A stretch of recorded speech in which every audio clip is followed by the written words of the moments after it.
Hey there, everybody. This is David from My Metal Today, and I am doing a series of interviews supporting Grillfest, which will be happening in Utah in mid-September.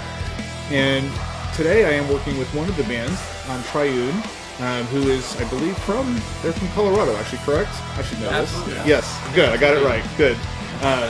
So we have Triune here from Colorado who will be playing Grillfest, and I'm going to hand it over to them, and I'm going to let each of them introduce themselves. I guess I'll start out. I'm Corey. I am founding member, vocalist, and rhythm guitar player. I'm Nick. I play bass. I'm Nick. I play lead guitar. That gets confusing. Yeah. And I'm Ian. I drum. All right. So we've got Nick. We have two Nicks. Two Nicks. Yep, two Yeah. Nicks. Pierce and All right. Tindwall. Yeah. Well, cool. Well, thanks, guys, for taking the time today and being on here with me. To get started, like my typical starting point with any interview, especially with a band that I'm not as familiar with, as I'm not as familiar with you, you guys are new to me, is like, what's the origin story for Triune? How did the band get started?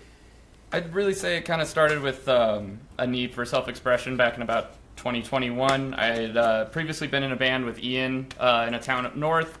That we lived together, been in a band for a little while, a couple years. As things happen, people went their separate ways, and I just kind of found myself in the middle of COVID playing guitar and needing some kind of release. So I hit up my buddy Nick over here to my right, and I've known him since I was 18, you were 20.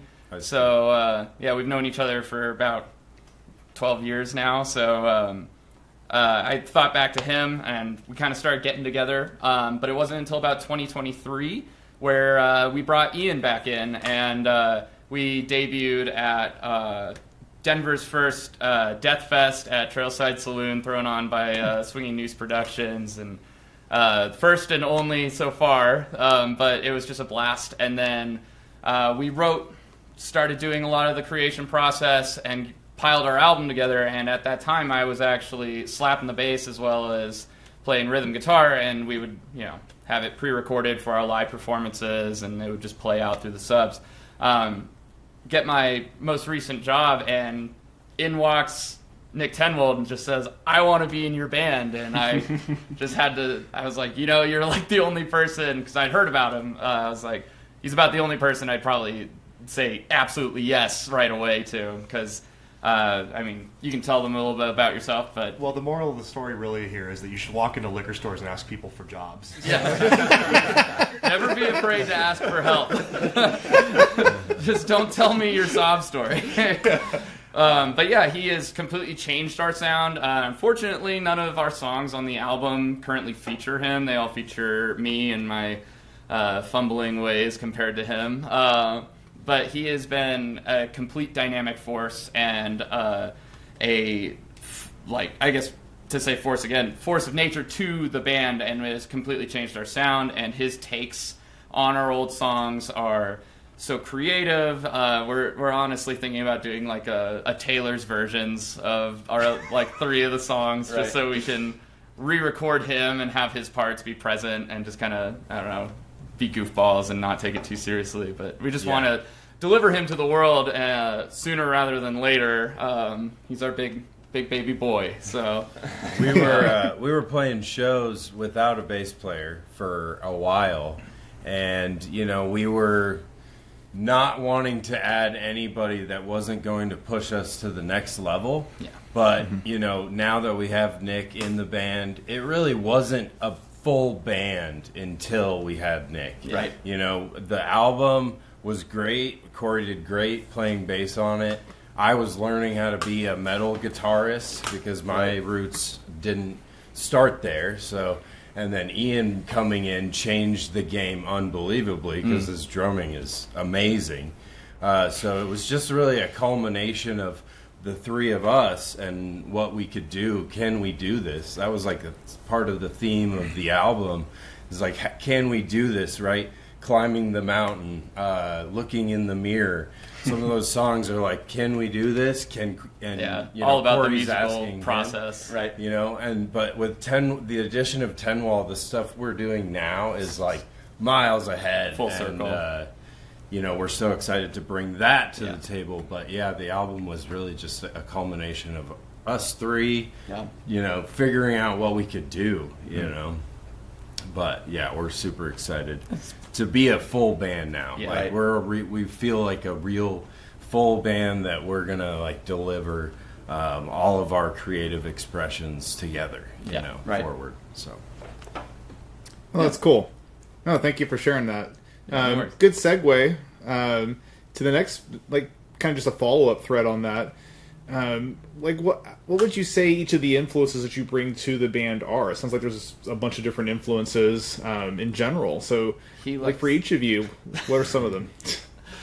I guess I'll start then, since he was pointing at me. You're wearing it on. You're wearing your heart on your sleeve there, buddy. This is like the end of the story. I got into Rush at a really young age. I was probably like 6 or 7, and my dad started like pirating music videos for me to watch. And I was actually a really big Alex Lifeson fan before I even knew what a bass guitar was. So I'd like steal my dad's guitar and break all the strings on it, trying to copy what he was doing. And then I started got into rock or metal music a little later in my teens, but at the time I started playing bass in like the school jazz band, and then later went to college for upright bass for like 2 years. I got into classical music a lot.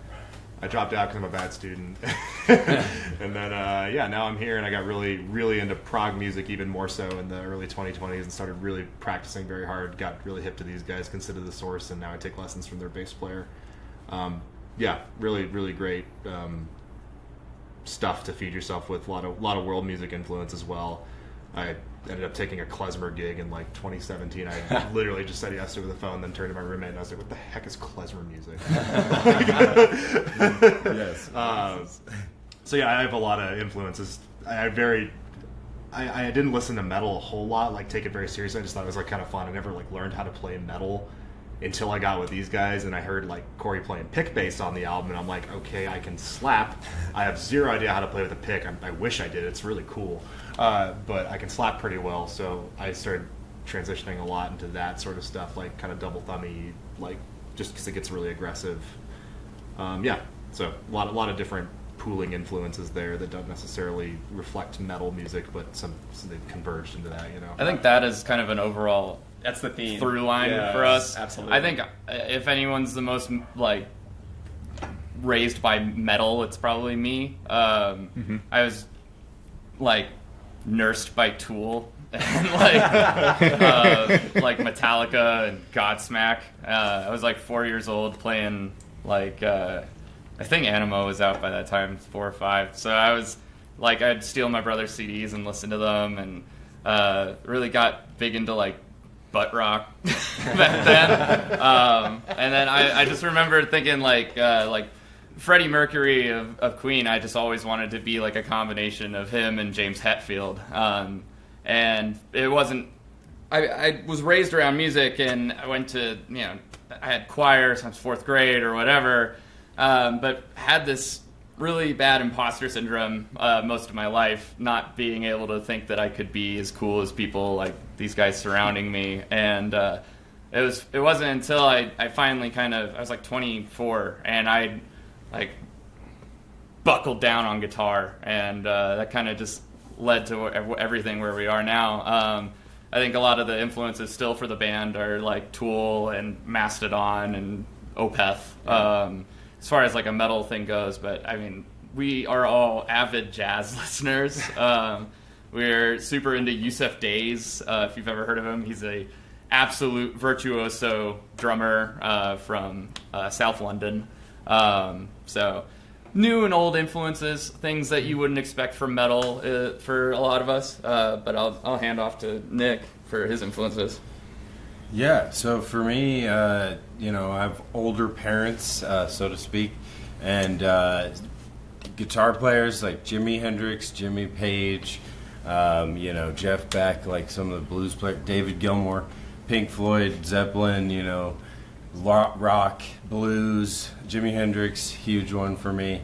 And then started getting into heavier stuff, System of a Down, Rage Against the Machine, Tool was a big one for me. and then kind of diverted into like EDM stuff all along, playing guitar, learning techniques from all these different genres. Then kind of, wanted to take it further with guitar, started getting into John Petrucci, Tosin Abasi from Animals as Leaders, all the instrumental virtuosos that we have now, Guthrie Govan. There's so many, but yeah, just really love technical music and want to get as much of that out of myself as I can. So working to become a better player has led me to those more complex prog stuff, and that's kind of looped back into here, but we're all about groove, so like kind of leads back into the more Tool stuff. It's like we want to make ourselves feel something and hopefully make other people, our fans feel an emotion from it. And serve the song. So yeah, and that's exactly it, right? Similarly, I was blessed to have, like, my dad was way into blues, and so he would, like, I started drums from but a wee lad, and so he would drag me along. I was like the 8-year-old in the room during blues jams, my Shirley Temple at the bar, and those guys like actually suffered my presence and let me play a really mediocre shuffle beat, and like it was a really nice just like introduction to like playing in front of people, and that gets at that idea of just like the feel and like really getting in the juice. And then so that was for a lot of my early teen years was just kind of the thing, and then got way into System of a Down when I was like 16. I'm like, oh shit, like I want to do this, and so that and like Rage Against the Machine. And then, just kind of progressed from there. And then, started the band with Corey. And like, around that time, like discovered Gojira and just like Mario Duplantier and the way he plays the drums. I remember just that distinct feeling of like, wow, like this guy's bringing it, you know? And so like he's big for me. And then, again, like Corey was saying, like the jazz guys, like, Steve Gadd, Brian Blade, like that immediacy, like the energy and like the improvisational kind of life to the music is really just a beautiful thing, and I love that. And so that's kind of paired with those more technical guys like Garska, like that really like Bard Kolstad, like hard, just cool stuff, man. And so it's a big pool, but it is. I think it all comes together in a nice way.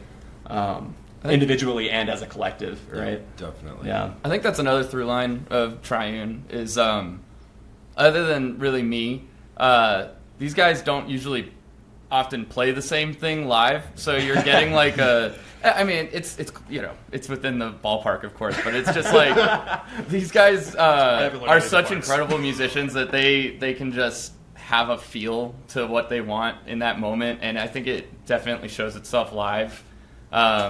Us being captured is great, and I love having the great sound, but I think definitely the experience is best heard live, so you can really see us all get into our element. I think there's definitely an improvisational jam, I hate to say it because we're from Boulder, but jam band influence to us. Right. Yeah. There's that psychedelic, like primordial ooze that we all come from. We really try to hone in on like what that feeling is. Yeah. And it sounds woo-woo, but I'm a big believer in like the music has to be alive, and like let it take you where it wants to take you.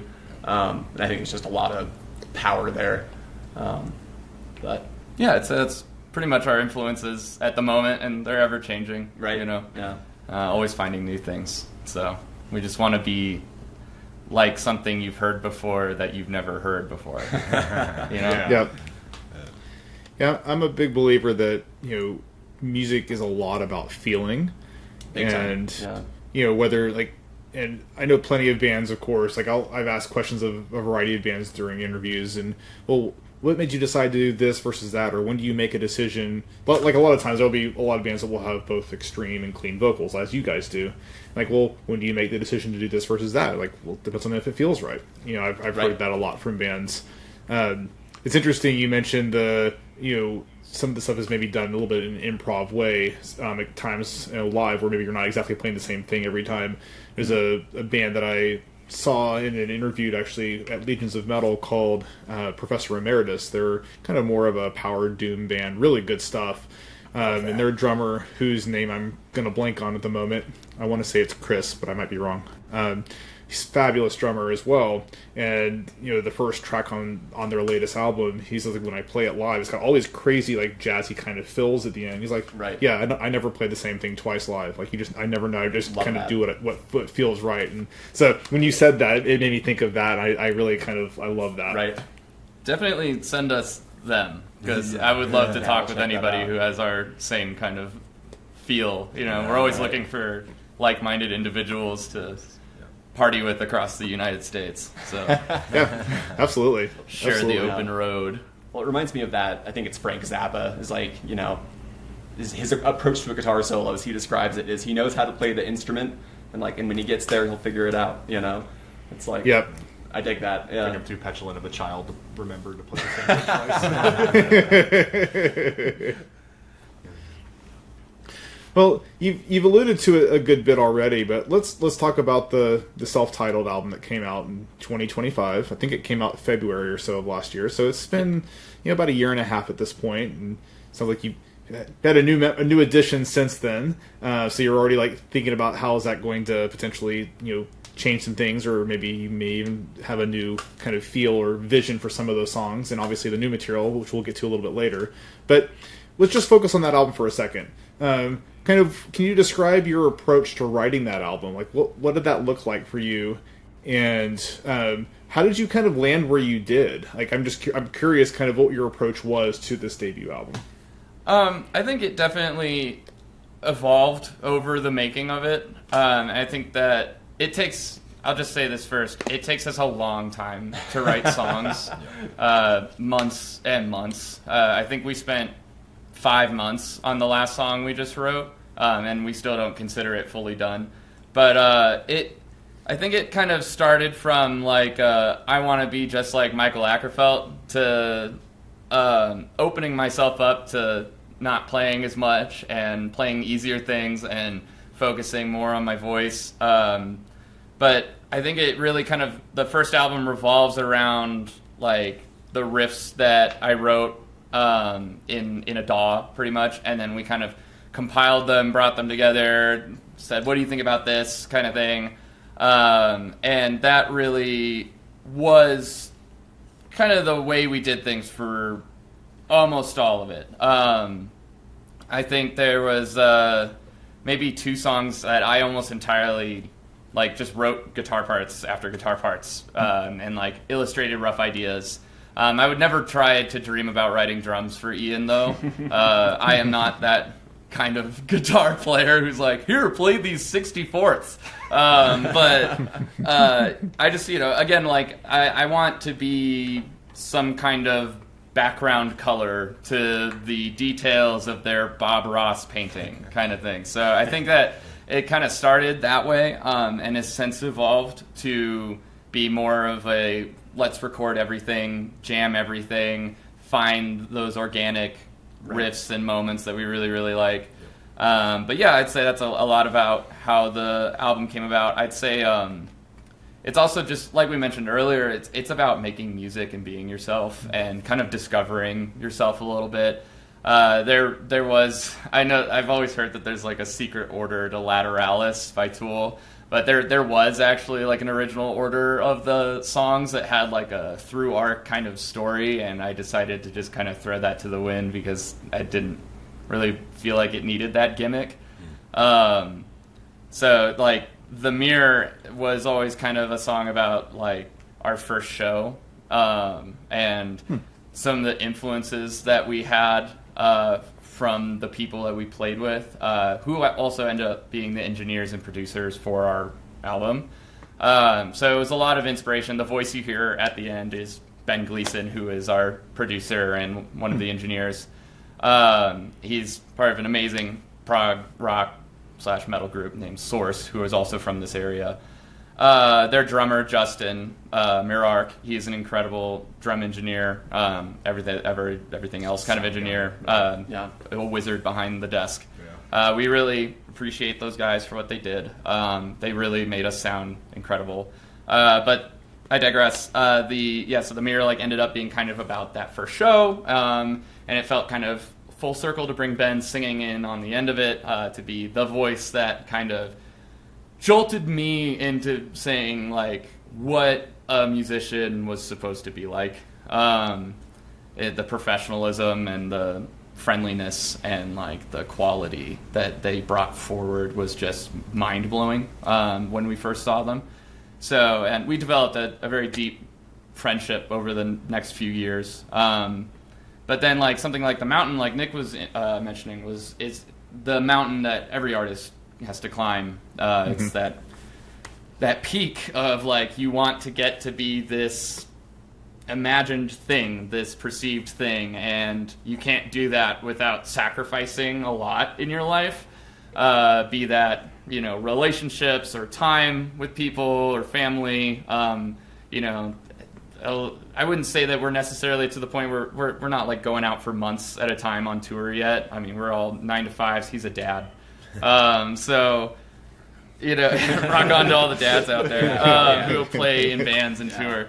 But I think, you know, like it definitely takes away from other things in your life to have that part of you be an artist. And the amazing thing about it is that it feels so self-actualizing. It feels so like you feel at one. And, you know, when we play together, it ends up feeling like we're all talking, you know, just with our spirits, you know.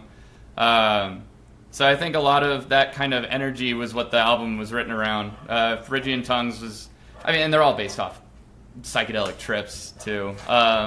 Phrygian Tongues was about like being delivered the message that you must go climb the mountain of being an artist. And then Seraphim kind of is our golden baby child.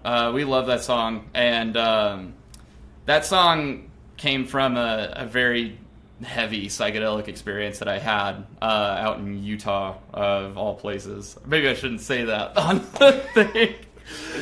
Since we're going to Utah, I don't want those highway cops. In Utah, twice.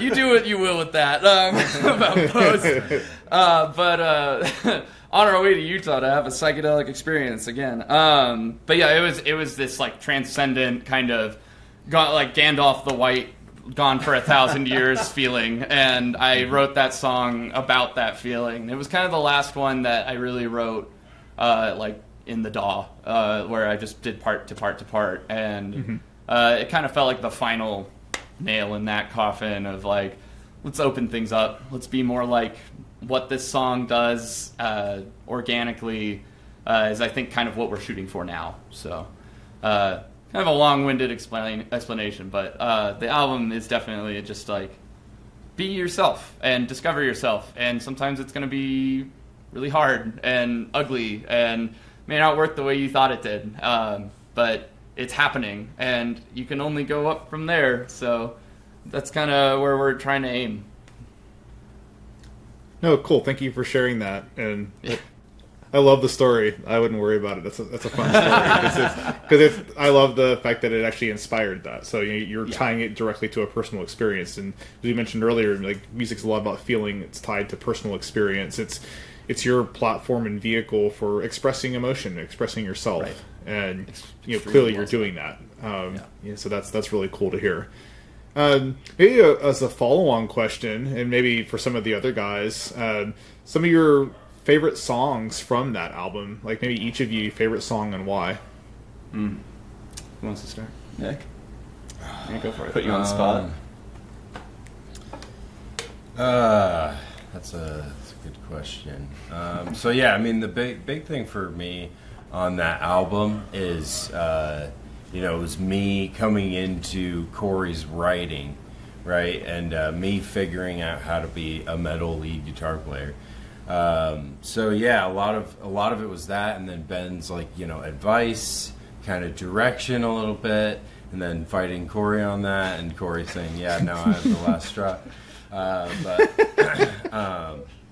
it's hard to pick a favorite song. I would say Seraphim's the hardest song for me to play on that album, so I have a love-hate relationship. Those Evo switches are not kind. I would say Anima. Or the Masters. The Masters. We can't. Right? So it used to be called that. Can't call a song that if you're going to be a psychedelic progressive metal. The Masters would be my favorite, just because it has me kind of not knowing how to be a metal guitar player, just going all over the place with a pentatonic scale, basically. And then I actually play a riff at the end that I wrote. And that was the first kind of thing that I did to write a riff, because he was writing all the riffs. I'd put the lead. When am I gonna follow you? Blah, blah, blah. And so, it was me kind of figuring that out, and I convinced Corey to bring that song back into our live set, and he graciously accepted, and we love that song. Yeah. And it's about aliens.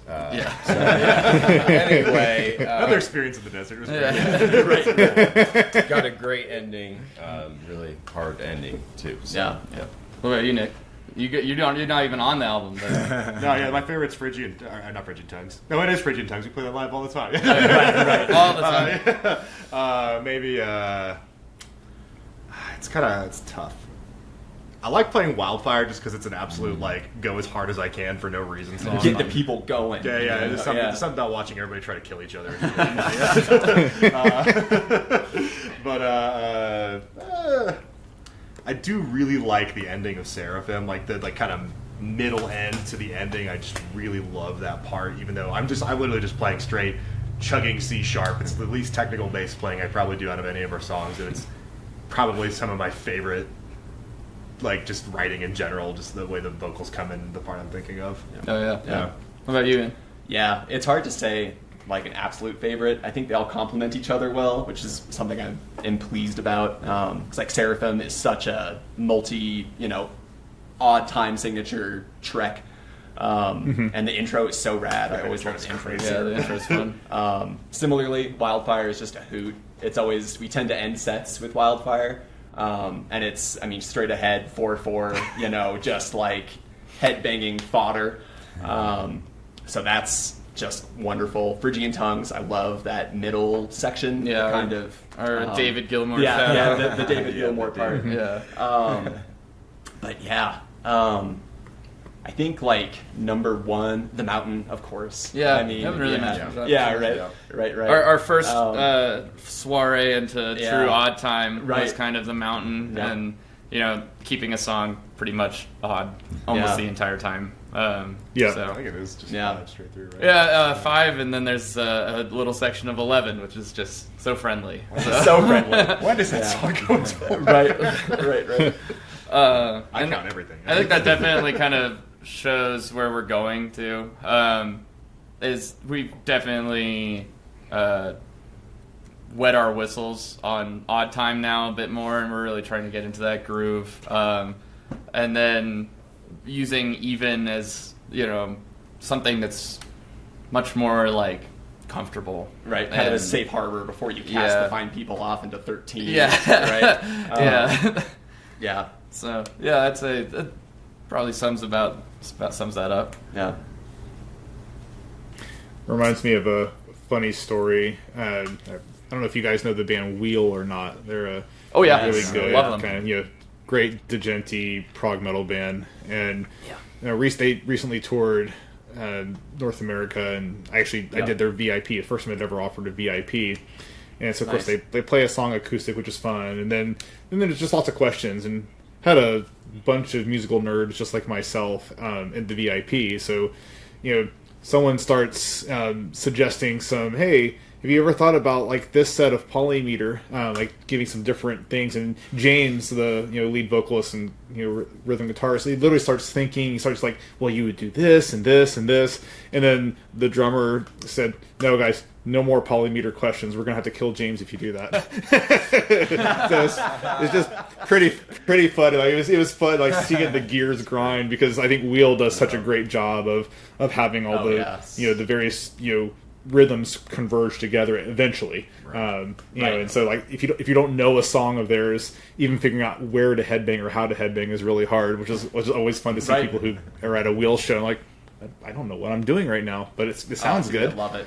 Yeah. It's like the Meshuggah experience, just a lot of confused people who are like, exactly. Really know. Yeah. I think exactly. At our last show, we caught a guy doing the Russian leg kicks in the Everybody pit. locked arms, and this dude was like Cossack kicking. Yeah, Cossack crazy. kicking. Yeah. I think that was to one of our newer songs, which is like entirely in 7/8, and so it was just really a hoot to watch people figure it out. Talk about Wheel, man. They're a dream opener band. We would love to. Oh my God. We would love to jam with those guys someday. So saw them here in Boulder with Leprous, and that was awesome amazing. Show. Yeah, that was a great tour. That was a really great tour. Well, maybe one more song on the album, and you did touch on it a little bit. You touched on half my question, at least, or what I was thinking. So The Mirror is one of my favorites, and I think the reason The Mirror is one of my favorites is because it's got so many different sections, so many different layers. Maybe it's not as complex as other songs from a rhythmic standpoint, but it's got a lot more complexity in how you pull a lot of different influences together. So you already touched on the theme, so I won't make you repeat that. But from a musical standpoint, I'd love to understand kind of like the approach to that song specifically and how you brought all the different pieces together. I think the musical approach was just to kind of be... I like to describe a lot of like feeling in my riffs, in my riff writing especially. I try to like get you there with me of like... either if it's a psychedelic experience or a personal life experience or something. But like, just touching on another song really quickly, but like Wildfire was written because I wanted to describe what flames sounded like, because my house and neighborhood almost burned down like 5-6 years ago. So, so there was like that huge inspiration. So I think a lot of it was kind of the sense of struggle internally with myself and having to be more of a like active musician and person, and that change, that metamorphosis that came from looking at Ben and Pascal and Justin on stage, and then that kind of that inner fight with it to like ultimate release is kind of at least how I would describe it. Right. Yeah, and I think that's valid, because it kind of starts with that like very groovy kind of around the downbeat feeling, and then it gets like frenetic, and then it kind of comes back, and then it ends on that big, crescendo. And so I think that was a feeling well captured. One of my favorite things that Ian ever said when we first wrote the opening intro riff, he and I were just jamming together, and I did that. He goes, I think every like you said, I think you just made like everybody pregnant within a 5-mile radius with that riff, and I was like, here for it, all right. Cool, man. So that was one of my favorite moments of writing that, and that's kind of that moment where I was like, I think we have something here, and just kind of that groove riff in the middle, or in the beginning, I guess, is just kind of dance groove, like these kind of themes that carry on in our writing from here on. I think that song definitely helped be the origin story of a lot of our style, and some of the intensity that we really like to bring. Mm-hmm. So, at least for me musically. Yeah. Cool. Well, the the motivation, of course, or at least the initial motivation for this interview is Grillfest, and you guys were playing Grillfest. So what I'd love to know is, like, how did that come about first, and then second, what are each of you most excited about Grillfest? Met a guy at a liquor store. Grillfest definitely came about from another Denver, Colorado band. At least for me, hearing about it, which was Celestial Wizard. I know those guys well. I know Nick really well. Yeah, they are crushing it, and continue to, make a great example and role model for pretty much like how you should handle touring and your live performance and but whatnot. And I saw the whole concept and I was like, man, medieval fighting, like grilled delicious food, like this amazing theater. I think we jaunted out to Salt Lake once at that point, which was a good old Aces Hat Saloon. Shout out to Haley Dahmer, we love you, and Among Wolves, Connor, Caden, and Alec. Thank you, we love you guys. It definitely it genesis from that, and it's not often that you find like a festival that's willing to have just any band reach out and be like, we want to be part of it. And it's like a lot of it tends to be like your agent or whatever, and we're just totally DIY at the moment. So I reached out to John and told him how much I loved the concept, and he was like, yeah, well, submit, and like submission starts soon. Got the wonderful email back that he had accepted us, and it's typically kind of like a power metal festival, and I touched on this with Brutally Delicious a little bit, but like I think we have our own psychedelic power. It's called telekinesis, and we are going to affect things with our minds. But I think there's like what we kind of said before is like we want to have you feel like the original cellular life of Earth, or like the big like the ooze that we are all a part of, kind of thing. I think that's something that we're really going for, and I think that there's a definite power to that. Yeah. My personal favorite thing that I'm looking forward to is, it's hard to pick. I'll have to say a couple. That food. I'm so excited to see people beat each other up in the pit and on a wrestling ring, and Boo Hurt Combat, both from Luchador Project and Order of the Silver Rose. We're super excited to meet those people and see them go at it. But yeah, those are going to be, and then of course the lineup is incredible. Yeah. So I'm so excited to meet all these new musician friends and make these connections and network, and especially finally put a face to name and a handshake to John. Super excited to meet that guy. That's probably going to be my number one. So Tenwell, what are you most excited about? I'm super excited to see this band I've been wanting to catch forever, Patema. Patema are good friends from Denver, and John had an available spot, and I was like, Jaden, hit him up now. You guys have this immense power to your act. Like his voice and his guitar, and Luke and Jerry, just love those guys dearly, and we are so excited to have them on with us. But actually, for real, I love like pro wrestling. I recently got Corey started semi-pro wrestling events in a town like 20 minutes from here. I'm so pumped for Luchadors, man, and honestly, not far off is MMA medieval combat. That stuff is hilarious. Yeah. You just went to the Ren Fest. I went to a Ren Fair yesterday and watched a guy almost die jousting, so that was pretty crazy. We're living the Grillfest lifestyle. Yeah. Right. I practice what I preach is the point. I'm excited. I'm excited for the wrestling, the food.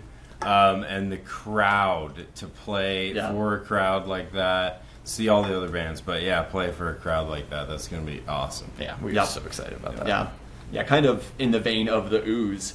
The whole, just conceptually, everything about this festival is so cool to me, because it's really, it's fostering that togetherness and that sense of just, it's just, badassery, essentially, right? And it's really, really cool to me to kind of have an event like that is, like, it seems very geared towards, like, the local community, and people come out and they, you know, spend time with each other and, like, enjoy that time with each other. And so to get to be a part of that is just incredibly cool to me, you know? And so it's, yeah, that's probably the number one thing for me, is it's just like it's a festival, but it's also, like, without the parts of a festival that are maybe, like, alienating to certain people, or, you know, it doesn't have an incredibly high price barrier for people to get in. It's just like, come and be in brotherhood, essentially, with musicians and with good food. And that's just the coolest thing in the world to me. Yeah. Yeah, that's one of the things, you know, going back to something one of you said earlier, you know, it's one thing that's nice about a fest like Grillfest and some of the other ones that have popped up or have been around for a little bit, is the fact that A, they're super inclusive, but B, you know, they are willing to take chances on smaller bands. And, you know, like, a lot of your bigger festivals many times won't, or, you know, maybe there's a bit of a pay to play and you get one of, like, the 2 or 3 slots and you get like 20 minutes and, you know, good luck. But it's good exposure, but, you know, you're all on your own. But with a, you know, like Grillfest, or, you know, actually one that Judicator is playing next year, Mammoth Power, another good example where a fest is willing to, like, yeah, they're always going to have to have some bigger names. You know, at the end of the day, you need some bigger names to draw a crowd in.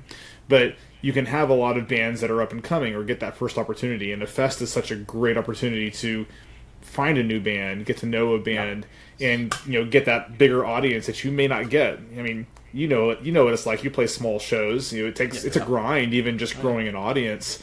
And you step outside of your comfort zone at all, and suddenly you've got, you know, just a handful of people there at the show. And so you go from, okay, I'm playing for 15 people to I'm playing for several hundred people, like night and day difference, right? And so absolutely. It's such a cool opportunity.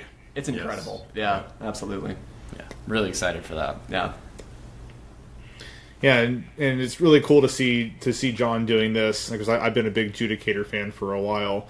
You know, one of the things I did an interview with John and Alicia, kind of talking about her return to Judicator, and one of the things she said, let's see, how did she put it? Her 3 favorite things: food, metal, and violence, I think, were the 3 things. And, like, that's Grillfest to a T right there. Trifecta. So. Yeah. Yes. That's great, man. Yeah. Well, one final question before we sign off here, and you kind of hit it way early on, but, you know, we're going to come full circle now. So, you know, what's next for the band? You know, are there plans for some more shows? Like, what's the next, you know, steps for recording? It's been 18 months since your debut. Well, not almost 18 months since your debut came out. You know, what's next for Triune? Definitely more shows. We are definitely, like, super interested in building new friends and new communities outside of Colorado. Recently been really communicating and trying to get to play with a bunch of bands up in Minneapolis, Minnesota, being Giant's Knife, Phase Meridian. Those guys are really incredible. We're going out to Omaha just the weekend after Grillfest with Patema again, and some good friends from Wichita, Kansas, Parthian. And again, just trying to spread that, like, prog music that's maybe not, like, Shredfest all the time, but, you know, like, our own special blend, and, like, these new and unique takes from other people that we've met. And, you know, we're just trying to spread that out to as many people as we can. I think we're hitting Kansas City as well that weekend. Still trying to get a little bit of this, you know, kind of all squared away and stuff like that. So some things, as music goes, can be a little bit up in the air, and places get booked out. Big cities are harder to play. But, yeah, I think that's kind of, like, the goal, is to, for lack of a better term, and because it's badass, spiral out from Colorado. And, you know, I mean, eventually we have goals of hitting, you know, Pacific Northwest and East Coast, but it all just depends on what we can, you know, provide as far as, you know, of course, local support, and then, you know, PTO on our parts and like Yep. trying to make real life work with our band life. And as far as that goes, I think we are learning a lot right now, and we're not afraid to ask for help. And I think just as many meaningful communities and stuff that we can be introduced to and be a part of is one of our biggest goals. Absolutely.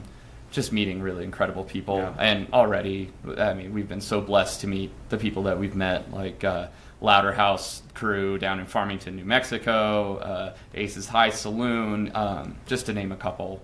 As far as the next album goes, though, we're crawling. We're doing it. It's sometimes it feels like a Sisyphean task because we are intentional with everything we do. I think a lot of the riff writing and grooves and all together culmination of what we're doing instrumentally on the albums can come together fairly good pace. But we, again, like I said, we're intentional.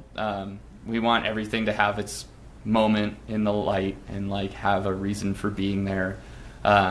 Rick Rubin talks about trimming the fat off your songs a lot, and I think a lot of what he says I like to groove with a lot in my own songwriting and creativeness. And for all your listeners or viewers who have not read his book, Rick Rubin's The Creative Act, A Way of Being is an amazing read. It gets a little woo-woo because he is a big bearded barefoot man out in California, but he he's tuned in, and it's really, really cool. By trimming the fat would mean taking a 20-minute song down to a 10-minute song. Yeah. Exactly. And then It's Prague. Lyric writing, I do all the lyric writing for the band, and the turn of the new album is definitely an attempt to be way more personal, which can be really hard. And you want to put your best foot forward, and you might write something that is really poignant and honestly could offend someone that or something like that because of like how you felt in that moment, or like being a little kid, or having your first experience with jerking off, but just one of our new songs.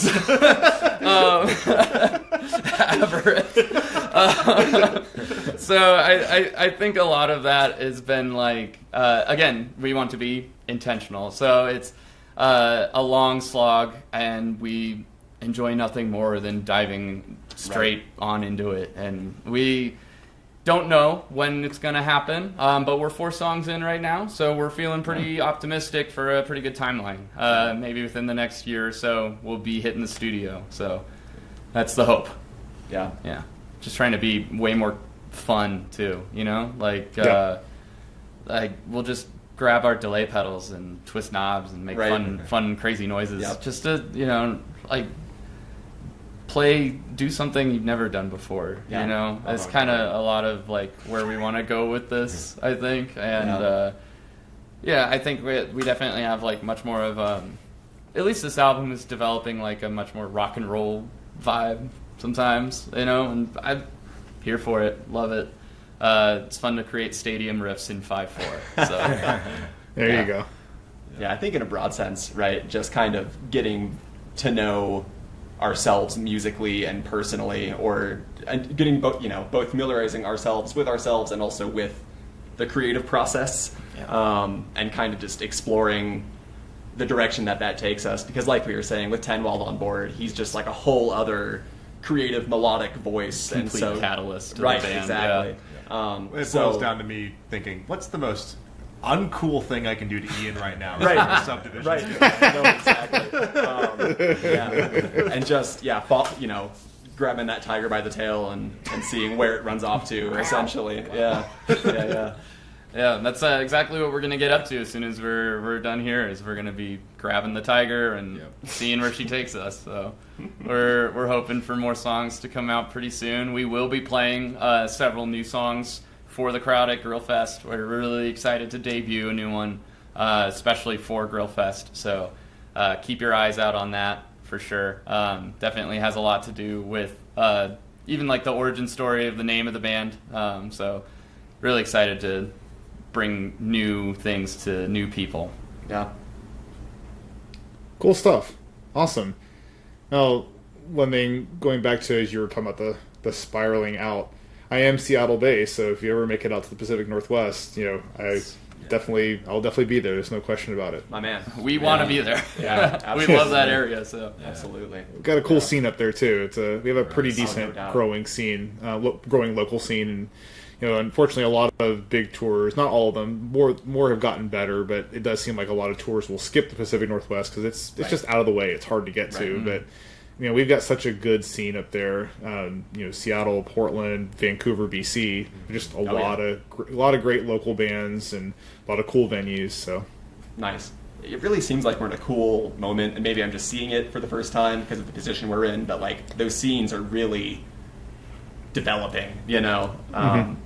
Just like it's a cool thing to be a part of. There's definitely been a lot of big name band success over the last couple decades. I feel like that's a lot of people have paid a lot of attention to, and the metal scene has definitely become more prominent. So it's seeing even more like local level bands come up and have incredible music, especially because making music is easier now for the average musician than it ever has been, and I think that's definitely something for us all to take advantage of. And to fight against the big data center AI that is trying to take away our inslopification of everything. Yes. And I mean, guilty of using AI sometimes, but it's just like that. After learning a lot of and doing more research, it's kind of like, ooh, I don't like this at all. Reformed. Yeah. So it's I do want to say, as far as the touring goes. Every time we go somewhere, man, and if we end up in the Pacific Northwest, I imagine it'd be no different.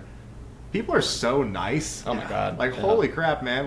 We go down to New Mexico, and I tell people, oh yeah, I'm going to Farmington, New Mexico. They're like, oh my God, be careful, you'll get stabbed. I'm like, no, these people are so nice. Are you kidding me? Yeah. They come up, shake your hand, give you a hug, thanks for coming here, is a comment we got in Casper, Wyoming. Yeah. Right. The least assuming town I think we've ever played, we had 150 people in a room. It was insane. They turned out. I truly love these maybe less known areas that we've gotten to go to and just to hang out with people. I've never been to Midvale, Utah. Yeah. But I'm imagining it's the same, where people are just pretty darn cool. Yeah, especially if they're putting on a festival Yeah. about medieval fighting and power metal and meat, right? Sound like my kind of people. Yeah.